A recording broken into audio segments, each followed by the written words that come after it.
Hi, I'm Adrian Lee, and you're listening to the Decibel from the Globe and Mail.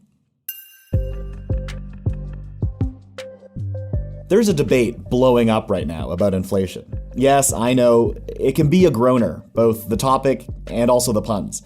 But more and more, people are starting to talk about this economic indicator, as we're seeing prices go up in our supermarkets and elsewhere. On the one side, you have people, especially pundits and columnists, saying that this is a red alert for the economy. Could inflation explode like it did in the 1970s, when the rate hit as high as 14%? And on the other side, you've got people like Bank of Canada Governor Tiff Macklem, saying that the relatively high inflation we're seeing is temporary. But one thing that's not up for debate, the fact that inflation right now is at 4.4%, higher than where the Bank of Canada likes to see that number. But does that mean people should be stockpiling canned foods and buying things up in case things get even worse? I think the fact that we're worried about 4% inflation actually speaks to how well we've controlled inflation over the last 25 years. David Parkinson is the economics columnist for the Report on Business. He's on the show today to help you make sense of whether we should really be panicking or whether the fears are all inflated. Okay, that's it. No more puns from me, I promise. That's today on the Decibel.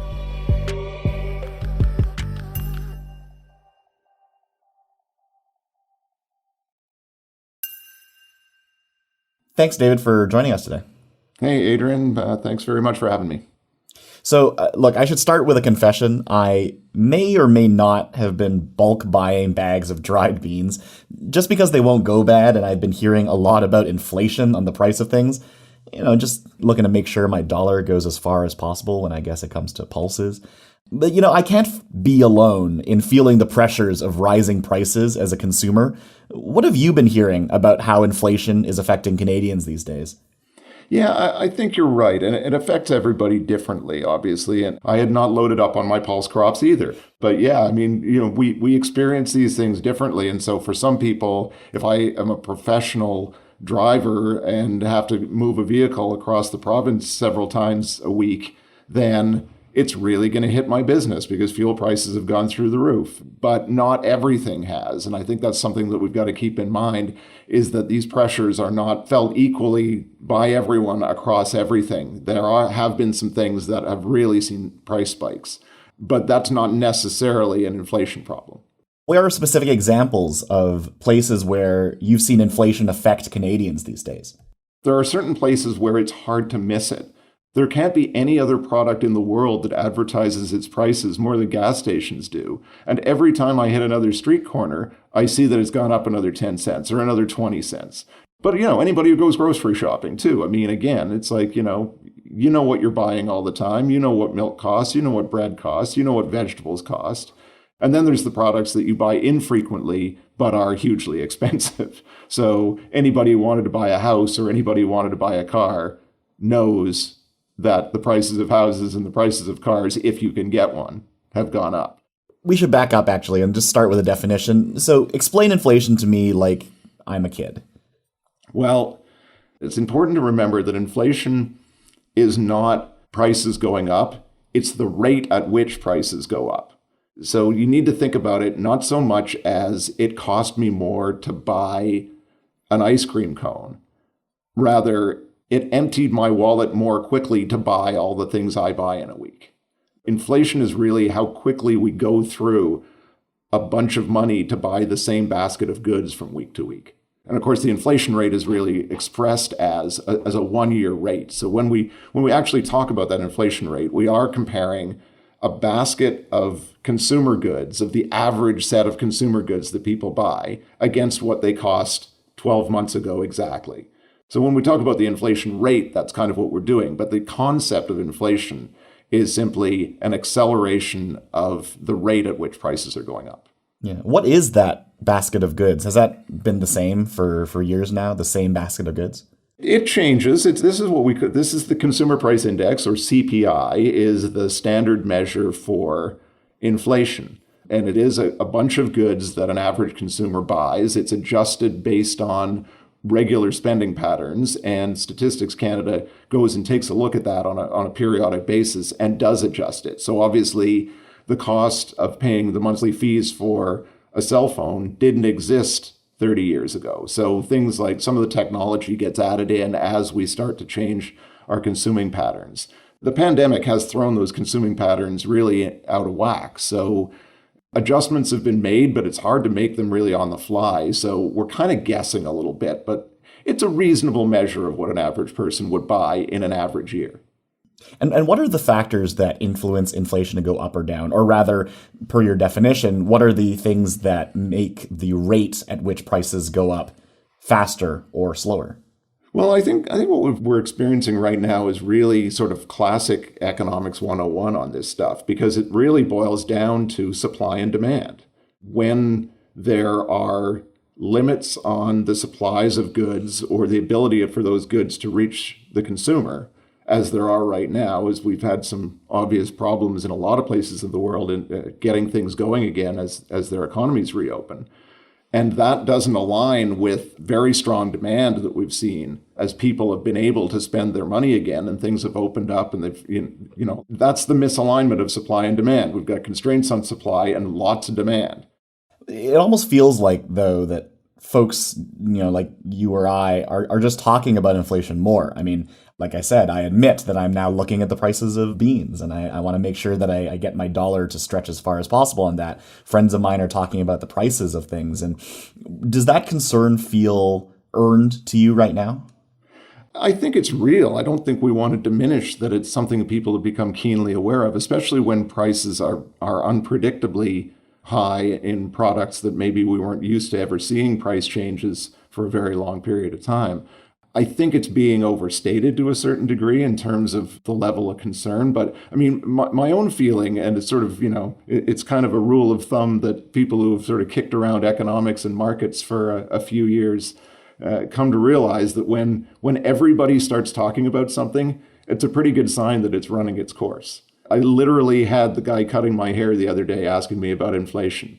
And I honestly feel as if we've sort of gotten to a saturation point on this topic right around the time that, frankly, some of the pressures look like they could start to come off fairly soon.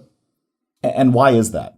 The Bank of Canada and other central banks are now signaling that they are willing to raise interest rates, which is a classic policy remedy for slowing inflation. At the same time, the federal government is also winding down. In fact, last week wound down some of their the programs that they put in place to help fund individuals and businesses to help them get through the worst of the pandemic. Now, that money that they were injecting into the economy has been a huge boost to demand. With that winding down, we're going to start to see that sort of surge in spending power, both with businesses and individuals, ease off.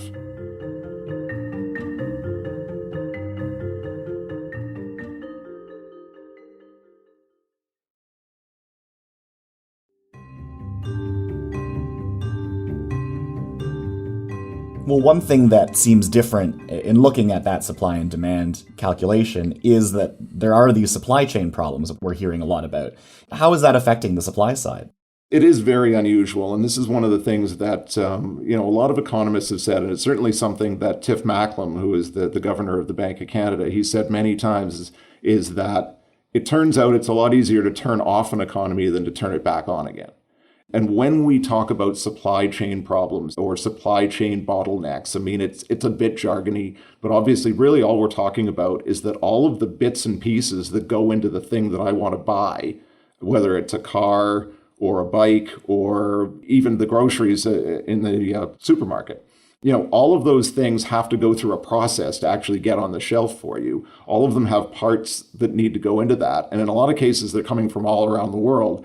And it's just every one of those steps has been slower than normal to get back online. Is it a long-term problem? It probably isn't. Unless we think that the pandemic is a long-term problem, then the supply chain problem is something that will clear up as the pandemic fades. Right. Well, what terms are we talking about? What does short-term look like? What does long-term look like? I think that's part of what's fueling folks' fears, right? We probably are talking about 6 to 9 months before things kind of adjust themselves back to normal. It is going to take some time, but you can kind of see it as some examples of things that maybe were a little bit ahead of this curve already. I mean, 6 months ago, we were talking about the cost of lumber and how, it was absolutely crushing the home renovation market, the home construction market. Well, 6 months later, the price of lumber has fallen dramatically because those supply issues were able to correct themselves. So, that's kind of the model that we're looking at, but it just takes time. Certainly by this time next year, I don't even think we'll be talking about it anymore. Can you put a number on exactly what inflation has been like in Canada these days? The big number is the overall consumer price index year over year rate of increase. That's what we refer to as the inflation rate. It's 4.4%. So is 4.4% high? Well, 2% is kind of our normal average long-term inflation rate, has been for a couple of decades now. Mm-hmm. And let's unpack that a bit. 4% might not seem like a huge number, but certainly wages play into this, right? If I'm getting a raise of 1 or 2% every year, or, frankly, no raise at all, that doesn't cover an inflation rate of 4%, right? So far, the people who monitor wage gains are saying that the wage pressures are actually still pretty mild. They have been rising, but they're still sort of between 1 and 2%.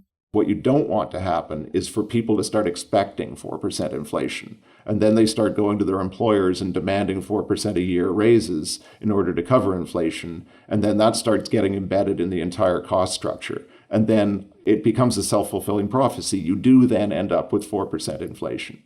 Let's go back in time for a moment, and you've hinted at this already. When some Canadians think about inflation, they think back to the 1970s, back when prices ballooned like the cuffs of, frankly, so many bell-bottom pants. What exactly happened then?